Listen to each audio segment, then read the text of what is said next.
Hello and good afternoon, Subway. Eat fresh. Well, I was sitting in there. Today is Italian BMT day. I love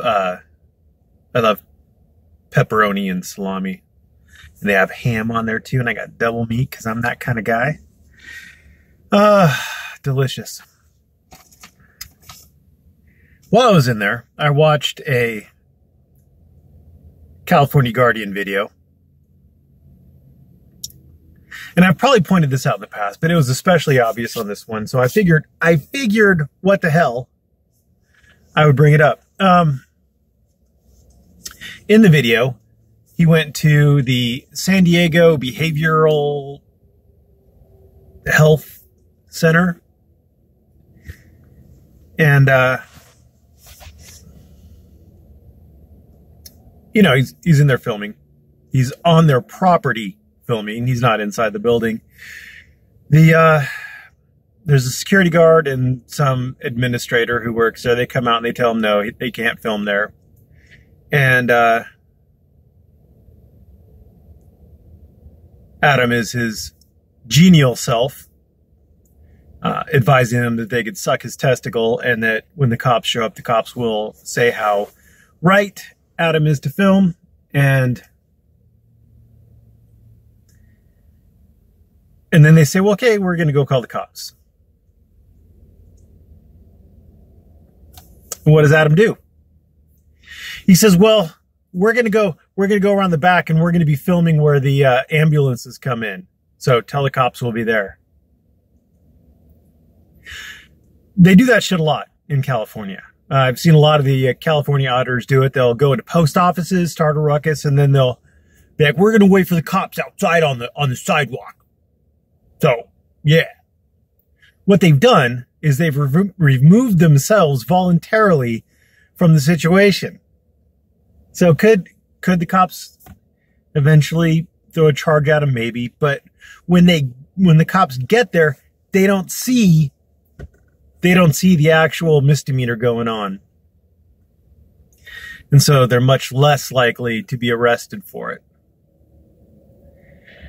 Because again, cops have discretion. They don't have to arrest for misdemeanors that they don't witness. And cops probably don't want to fill out paperwork for some asshat who created a disturbance but then went away.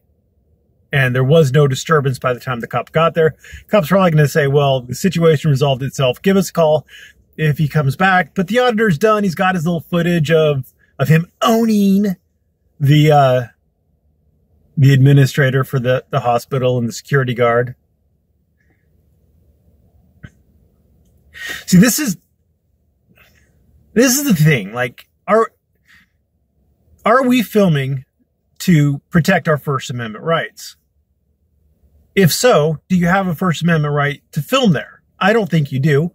Adderley v. Florida, they have a strong, the HIPAA requirements, they have a very strong reason to not allow people to film patients going in and out of there because there is a stigma, a social stigma associated with requiring mental care.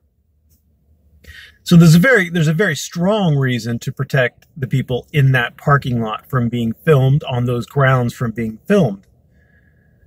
So I don't think that there's a snowball's chance in hell that a policy that says you can't film on their property would be found to be a violation of the First Amendment.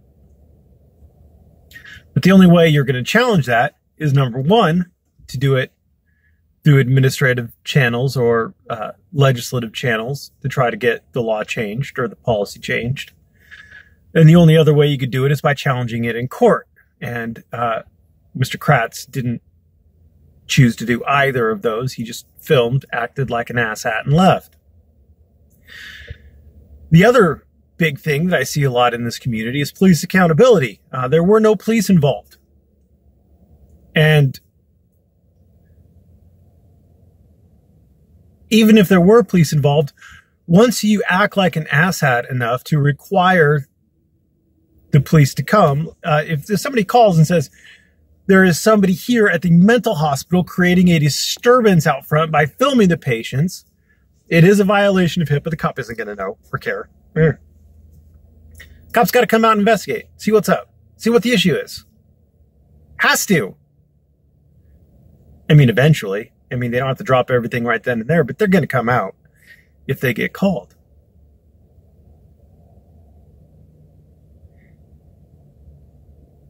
And then what? You act like an asshat because the cop is there investigating something that he's supposed to do?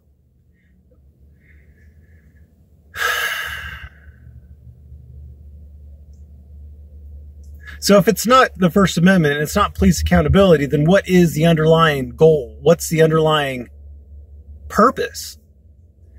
All I can think of is that 99.9% of the bullshit that we're seeing as audits is just driven solely for clicks and money and income and internet fame and all that fun stuff. I mean, you hear it in Adam's voice when, oh, we got to look back. Oh, here we go. Oh.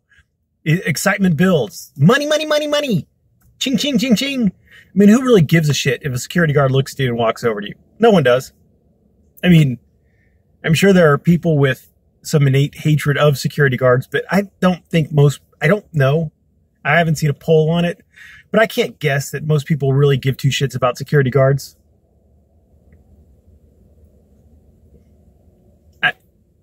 I can't see like a huge hatred of them, but maybe in this particular community, people love to see security guards owned.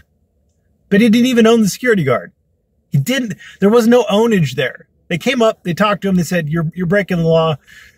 Adam said, no, I'm not. Suck my nuts. And they said, okay, we're calling the police. And they walked away. Ugh. Congratulations. I'm lost. Anyway, I've got a lovely Diet Coke. I think it actually is Diet Coke too. Yes, it tastes like Diet Coke. Still prefer Diet Pepsi, which I will still call Diet Coke because it's Coke.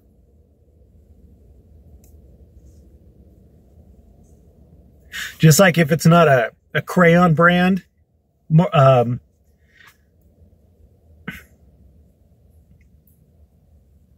do they call those if they don't call them crayons? But you get my point. It's a crayon. Even if it's an off-brand, it's still a crayon. Come on. Anyway, thanks for watching and have a great day.